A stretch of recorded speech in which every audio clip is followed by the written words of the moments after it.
Hello, everyone. Welcome back to the Balanced Business Coach. My name is Tony Robinson, and I'm a life coach for leaders. I help individuals and teams create more balance in their personal and professional life so that they can create a bigger and better impact on the teams that they serve.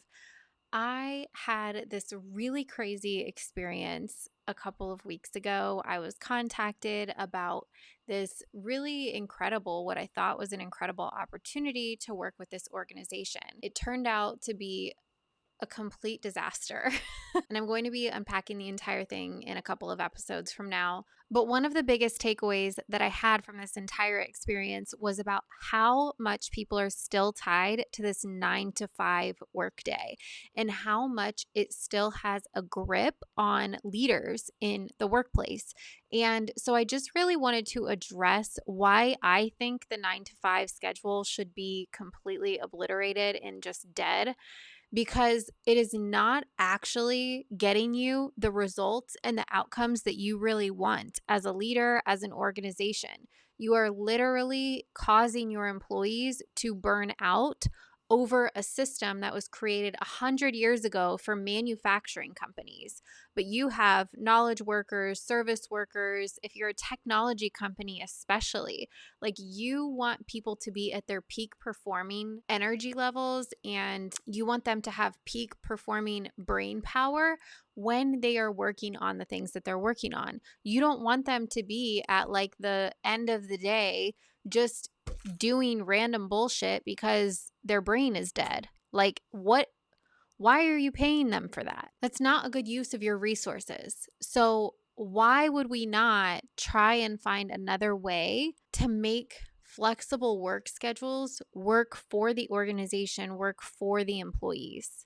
I feel like we've taken the flexible work schedule as this result of COVID, where people now want to be able to just like go pick up their kids from school or take them to their sporting things, and then they log back in when they get to the sporting event, or they log back in as soon as they get home from picking their kids up from school or taking them to school. And it's like, that's not really benefiting them because they haven't given their brains an actual time to rest and they haven't done anything to recharge. It's not actually benefiting them to have a flexible work schedule like that. So, my whole entire point is I really want to get into this 9 to 5 schedule, where it came from, why the hell we're still using it, and what we could do instead to change the way we work and create a bigger impact on the places we serve. So, with all of that being said, let's get into it.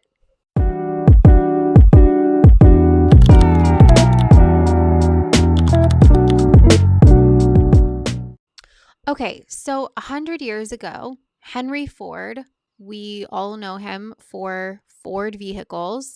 He had this genius idea of what if we went to an 8-hour workday and 40 hours a week. And at the time, and I didn't know this, but at the time, it was like 10 to 16-hour days were standard. That's what people were used to working. And they were working that 6 days a week. Crazy, right? Like, that's an insane number of hours.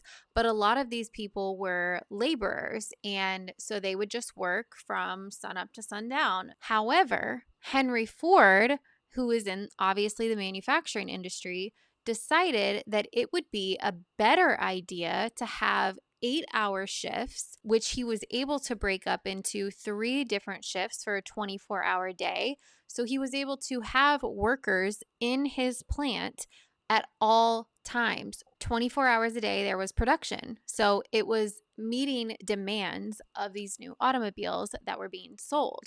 And then there was also this ability to create demand when he popularized the idea of an 8-hour workday. He created this leisure time where people would be off of work for 18 hours a day. Obviously, you're sleeping some of that, but then you would also get 2 days off a week. So when that 8-hour workday became popularized, all of these people within other industries then had money and time to want to have a car, a vehicle to drive around. So he created this demand for his vehicles that he was building. It was actually quite genius, but that was 100 years ago.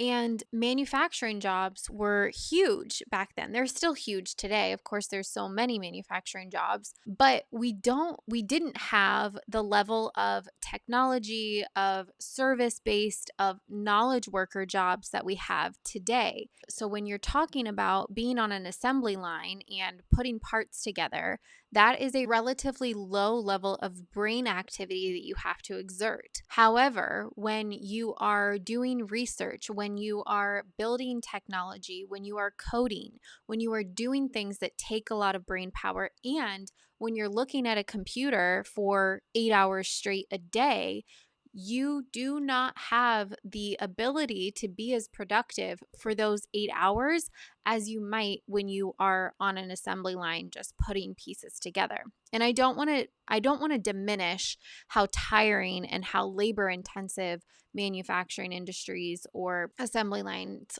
are. I know that that is labor intensive, and I'm sure that the productivity levels do go down over time. However, I just want to be clear that I am speaking specifically today about the more corporate environment, knowledge workers, service-based workers, and people who are specifically in the tech industry, because I think this is where we really need to break that mentality of the 9 to 5 or the 8 hour workday. So the first thing I want to just call out, and I think I've kind of touched on it, but if you are sitting at a computer for your job and you are doing mostly individual work, there should be absolutely no reason why you have to be available for 8 hours straight within a particular day. It just doesn't make sense. If you're getting your work done, if you are meeting the outcomes and getting the results that your organization needs you to get, if your employees are getting you the outcomes and the results that you need them to get, then why do they need to be available from 9 to 5 nonstop with one 30-minute work break? It's not good for their brain. It's not good for their bodies. We're putting people in a position where they feel like they have to be sitting and sedentary for their entire waking hours, for their 8 hours of their day, the biggest chunk of their day that they are going to be awake and energized doing things. They're sitting. It's not good for our bodies. It's not good for our brains. And truthfully, after about 3 hours of sitting and doing computer work, you are going to be a little bit stir crazy. You're going to want to get up and move around.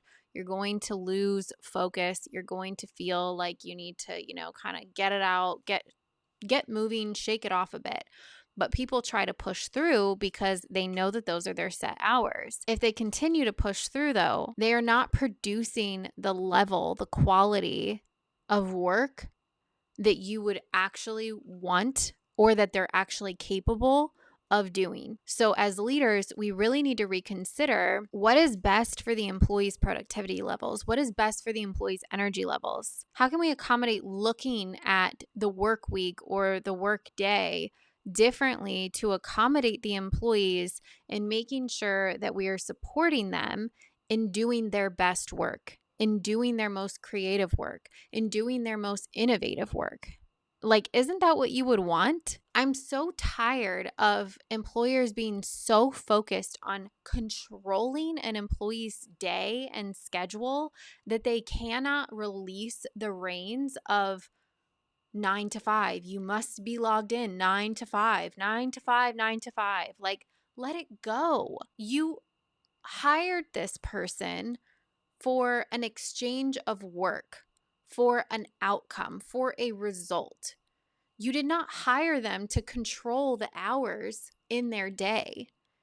It really does not matter when they work as long as they are producing the results that you are looking for. And that is the shift in mindset that we really need to let sink in and start to embody as leaders. You would be amazed at what kind of work could be done for your organization if you just allowed people to be a little bit more flexible with their workday and have, instead of two 15-minute breaks and a 30-minute lunch, try like a 2 hour break. Try an hour and a half break, maybe even a 3 hour break.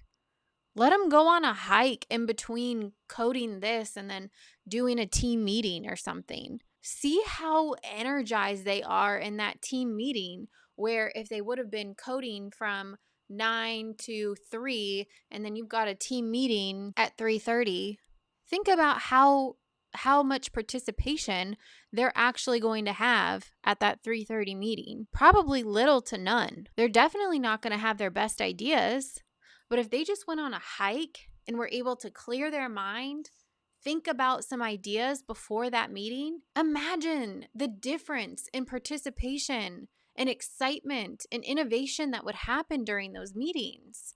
It would be different. It would be impactful. It would be worth not having the access to them from 9 to 5. And I really want people to start thinking about, like, because I know the argument is always, well, what if I need something from them, or what if we need to get on a call, or what if there's an emergency? What's going to happen then? I want you to think about, like, how often does that happen?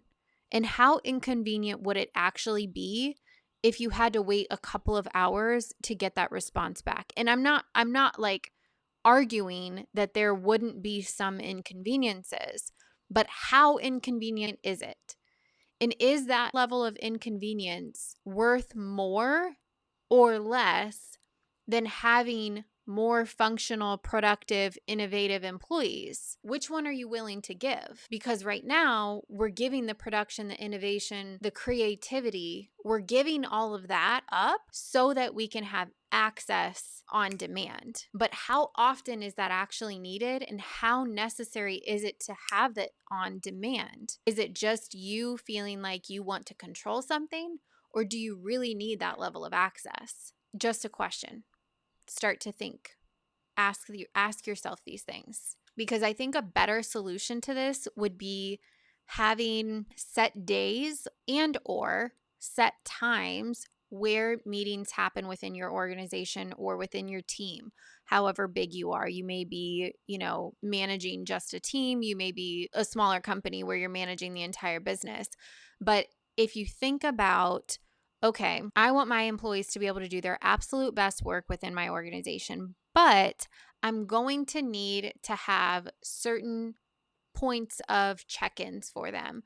So every Monday, we are going to meet at this time where I know everybody can be available, and we're going to have our check-in meeting for an hour. They can either work up until that time, they can do what they want up until that time, but all you need to know is that they are going to be there on that meeting at that time. And as long as they show up and they are still being productive and getting their work done and getting the results, it doesn't matter if they're available outside of that. It shouldn't matter if they are available at the drop of a dime outside of that. And then I think another thing that you could do is you could have certain communication boundaries of, like, you don't want to necessarily feel like you have to answer calls at 9 p.m. If your employees start working at 9 p.m. and they have a question for you, or vice versa, you don't necessarily want to feel like you have to respond to emails, Slack messages, whatever it is, at 9 p.m. But if you have communication boundaries of, from the hours of 9 to 5, we want to be able to contact you and have a response within an hour time frame. We want to receive a response within an hour. I think that that is completely reasonable, because if it is an emergency, then you still have access to the person who is, on their own schedule, and no one needs to feel the pressure of, I need to be on call 24/7 just in case so and so is working right now.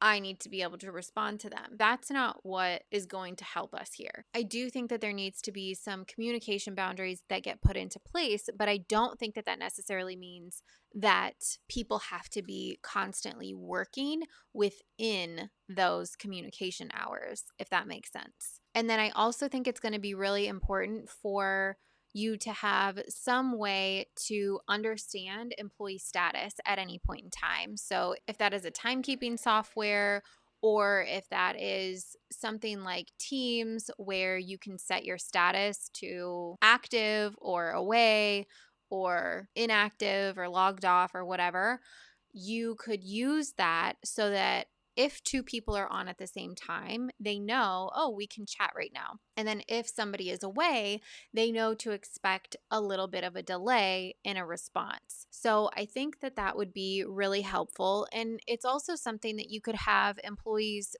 commit to at the beginning of their employment or on a regular basis, reviewing schedules just to make sure this is working really well for us. We can keep everything as is, but are you good with your schedule right now? Is there anything you need to adjust? Has your situation changed at all? Are there any new time constraints or personal things that may be conflicting with your current work schedule? Just making sure that you keep up with those things, check in on a regular basis. But also, on the other hand, you want to have some sort of understanding of when people are going to be available, when they're not, because it is, at the end of the day, still an organization. Things do need to be functioning properly. They need to be a little bit predictable and a little bit consistent. So it can be helpful for employees to say, on these days, I'll be working approximately these hours.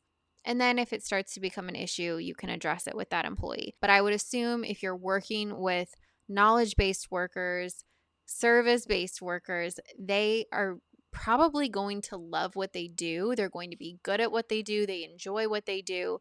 So they're not going to take advantage of a situation like this, a flexible work schedule like this. They're going to get things done. You may have an employee who is not a motivated person and who needs that very strict structure of from 9 to 5, you need to be working because outside of that, you are not getting things done or you're not meeting the outcomes. You could either decide that that person is not right for your organization, or you can just set those boundaries for the employees who need a little bit more structure in place, because not everybody is built for the flexible work schedule. But I do think for the people who thrive more on the flexibility, on the ability to take breaks, longer breaks, and reset and have the flexibility of on these days I do meetings, on these days I do deep work, on these days I take a longer break in the afternoon because I know I'm going to be brain dead from all of these meetings at the beginning of the week, like maybe Fridays or shorter days or something like that. That I think is going to be so helpful for organizations if we can just get on board with the shift in the culture. This 100-year-old 8-hour work schedule that has actually turned into like an 8 to 5, so it's really a 9-hour work day, like it's dead. It's so dead, and it's keeping you from getting good talent. And I think if organizations don't start to shift their own ideas about this, their own ideals and perspectives about this, you're going to really feel that shift of only contractors are going to be available to work with you. And you're going to have to contract out all of your workers. I really feel like that is the direction that the workforce is going in, because whether organizations like it or not, people want flexibility. People want to have energy at the end of their day. People want to feel like they're doing good work and impactful work. They don't want to feel like half of their day at work is completely wasted on BS because their brains no longer at capacity. So make sure that you are trying to shift your mindset, your perspective on how your workday functions as an organization, how employees are able to set their own schedules based on their own productivity and energy levels, so that you can really retain top talent and remain ahead of the curve. This is going to set you apart from your competitors. I promise you that. Money talks, but so does flexibility. So does flexibility. So that's what I wanted to talk about today. Hopefully, I convinced you at least a little bit that this is an important conversation to be having within your organizations. I think that leadership teams really need to be considering what the long-term effects are if you do not at least attempt to make some changes to the work schedule. the 9 to 5 workday. All right, y'all, that is all I have for us today. Thank you so much for being here. If you have not already, please make sure to hit that subscribe button, like this video so that it can get more reach, more views. That really, really helps me out so much, and it's free. So appreciate you. If you are interested in working with me in any capacity, the information to book a call with me one-on-one to get some more information, or if you just like to review my website and see what kind of things that I offer, you're more than welcome to head over there. The link is down below in the description. So again, thank you so much for being here. I appreciate you more than I could ever explain, more than I could ever express. Have a great rest of your week, and I'll see you next time. Take care.